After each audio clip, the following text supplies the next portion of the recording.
인생을 살면서 깨달은 것. 사람과 성공 사이의 가장 큰 장애물은 재능이나 자원의 부족이 아니라 그들이 채택하는 습관이라는 점입니다.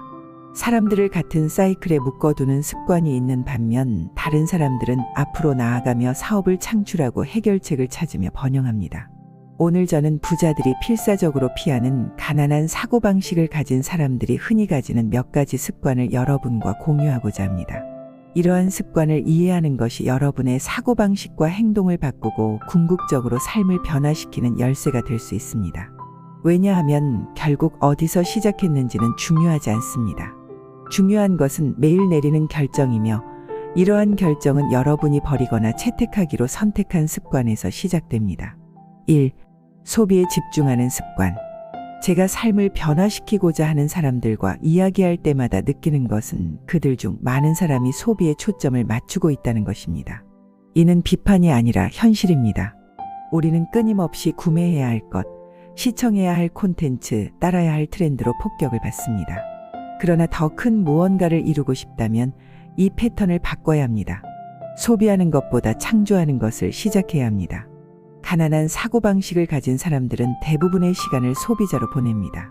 제품, 콘텐츠, 엔터테인먼트를 소비하지만 정작 자신이 무엇을 창조할 수 있는지는 거의 생각하지 않습니다. 반면 불을 쌓는 사람들은 항상 다른 사람들에게 가치를 창출하는 방법을 생각합니다. 이는 사업, 제품, 서비스 또는 심지어 아이디어를 통해 이루어질 수 있습니다. 알리바바 창업 사례. 제가 알리바바를 시작했을 때 시장의 거인들과 경쟁할 자원이나 인프라가 없었습니다. 그러나 저는 하나의 필요성을 알고 있었습니다. 중국의 중소기업들이 전 세계에 자신들의 제품을 판매할 방법이 필요했습니다. 제가 무엇을 소비하거나 얻을 수 있을지를 생각하기보다는 제 팀과 저는 솔루션을 만드는 데 집중했습니다. 우리는 소비자로서 생각하는 것을 멈추고 창조자로서 생각하기 시작했습니다. 그리고 이것이 큰 차이입니다. 소비하면 여러분은 다른 사람들이 이미 만든 것에 의존하게 됩니다. 창조하면 여러분은 통제권을 갖습니다. 여러분이 원하는 영향을 결정하고 전달하고 싶은 가치를 결정하는 사람은 바로 여러분입니다. 2. 재정 교육의 부족. 이것은 사람들이 어디에 살든 얼마나 많은 돈을 벌든 상관없이 많은 사람들에게 영향을 미칩니다. 한번 생각해 보세요. 우리는 수년간 학교에서 수학, 과학, 역사 등을 배우지만 돈을 다루는 방법에 대해 배운 사람은 얼마나 될까요? 거의 아무도 없습니다. 이것이 문제입니다. 돈이 어떻게 작동하는지 이해하지 못한 채로 자라게 됩니다. 이자가 무엇인지 아시나요? 신용은 어떻게 작동하나요? 투자는 무엇을 의미하나요? 이런 지식이 없다면 현명한 재정 결정을 내리는 것은 거의 불가능합니다. 실질적인 예. 여러분이 대출을 받는다고 상상해 보세요. 판매원이 할부 금액을 보여주며 이 정도는 낼 수 있겠다 생각하게 만듭니다. 그러나 그가 설명하지 않는 것은, 그리고 여러분이 아마 물어볼 생각도 못했던 것은 시간이 지나면서 지불해야 할 이자의 총액입니다. 결국 좋은 거래처럼 보였던 것이 엄청난 재정적 부담으로 변하게 됩니다. 왜일까요? 돈이 실제로 어떻게 작동하는지 이해하지 못한 상태로 그 상황에 들어갔기 때문입니다. 3. 시간을 비효율적으로 사용하는 습관. 제가 요즘 가장 많이 보는 것 중 하나는 사람들이 하루 중 몇 시간을 휴대폰 화면을 스크롤하며 보내거나 무작위로 영상을 보거나 아무런 유익함도 없는 프로그램에 시간을 낭비하는 모습입니다. 그런데 이게 왜 문제일까요?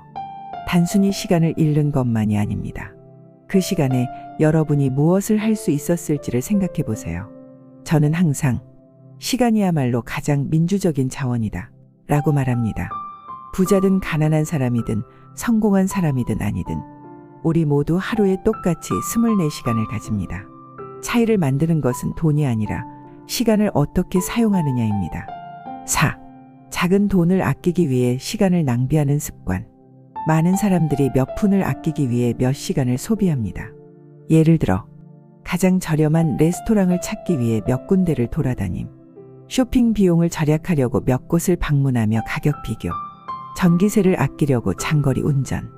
이런 모습을 볼 때마다 저는 항상 생각합니다. 그들이 소비한 시간의 가치는 얼마일까? 시간은 돈보다 더 소중한 자원입니다. 몇 시간을 소비하여 약간의 돈을 아끼는 것보다 그 시간을 새로운 기술을 배우거나 수입을 늘릴 수 있는 방법을 고민하는 것이 훨씬 중요합니다. 5. 돈을 가만히 두고 활용하지 않는 습관. 인플레이션은 돈을 가만히 두는 사람들의 가장 큰 적입니다. 오늘날 상당한 금액으로 보이는 것이 몇 년 후에는 구매력이 감소하게 됩니다. 움직이지 않는 돈은 매일 가치를 잃고 있습니다. 저축은 중요하지만 거기에서 멈추면 안 됩니다. 돈이 여러분을 위해 일하게 만들어야 합니다. 예를 들어 임대 수익을 창출할 수 있는 부동산, 시간이 지남에 따라 성장하는 투자 펀드, 안정적인 기업의 주식, 작은 사업. 중요한 것은 돈이 많아서 시작하는 것이 아닙니다. 돈이 여러분을 위해 일하게 만들겠다는 의도입니다. 결론, 습관을 바꾸는 것이 부자가 되는 길. 이외에도 신용카드를 잘못 사용하는 습관, 자기 자신에게 투자하는 것을 두려워하는 습관, 명확한 계획 없이 사는 습관, 계산된 위험을 감수하지 않는 습관. 이런 습관들이 여러분을 현재 위치에 묶어두고 있을 수 있습니다. 그러니 이제부터는 여러분의 사고방식을 바꿔야 합니다. 지금까지 읽어주셔서 감사합니다. 이제 여러분의 다음 단계는 무엇인가요?